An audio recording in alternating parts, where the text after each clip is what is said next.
Programang ito ay rated SPG. Striktong patnubay at gabay ng magulang ang kailangan. Maaaring may masiselang tema, lengguwahe, karahasan, sexual, horror o droga na hindi angkop sa mga bata. Totoo ang kanyang mga nakikita at naririnig dito sa kay Eric at kung saan pinatunayan nito ni Dr. RJ Tanyag dahil sa tinawagan siya ni Chinito. Pero huli na nga ang lahat na masabi dito ni Dr. RJ sa kanyang kapatid na si Giselle kung saan nagkita na sila ng kanyang anak at nasaktan niya na ito.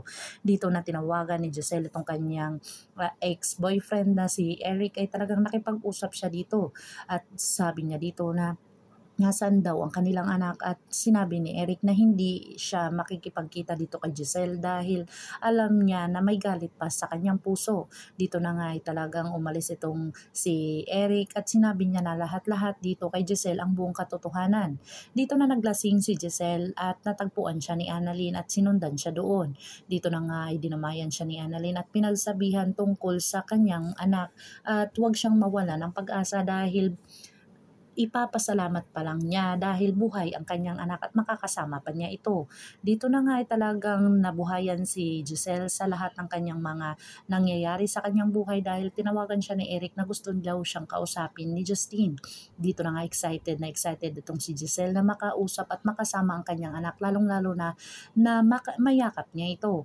Pero nadismaya siya dahil hinarang ni Justine ang kanyang mga kamay para ito ay hindi siya mayakap dahil sa may ibibigay lang siya dito.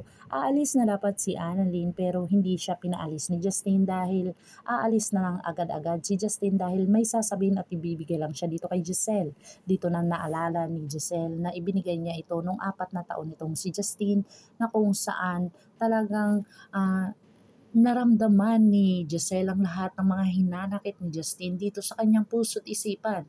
Binuhos ni Justine ang lahat ng kanyang mga hinanaing dito sa kanyang ina at sinabi niya dito na talagang sana hindi mo na lang ako pinanganak kung ayaw mong magampanan ito.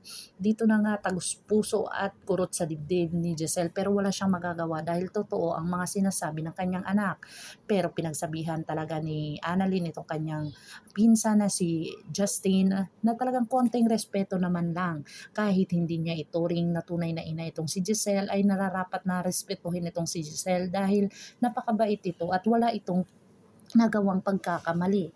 Pero hindi nga naniwala itong si Justine na talagang mananaig pa rin ang galit sa puso't isipan ni Justine kung saan talagang porsigido ito nakakalimutan ang kanyang inang si Giselle. Dito na nga ay talagang umalis itong si Justine at wala nang pasabi dito kay Giselle at talagang niyakap ni Annalyn itong kanyang tiyahin. Dito na nga sinundan ni Annalyn itong si Justine para kausapin. Pero pinagtataka ni Lynette ang lahat ng kanyang mga nakikita at naririnig dito kay Dr. Carlos Benitez. Tumawag na naman itong si Dr. Zoe Tanyag sa kanya at hindi na ito emergency at talagang hindi na ito wrong call.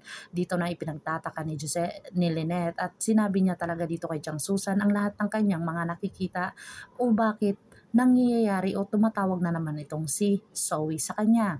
Dito na bumubuo ang kanyang palaisipan na talagang may connection itong dalawa.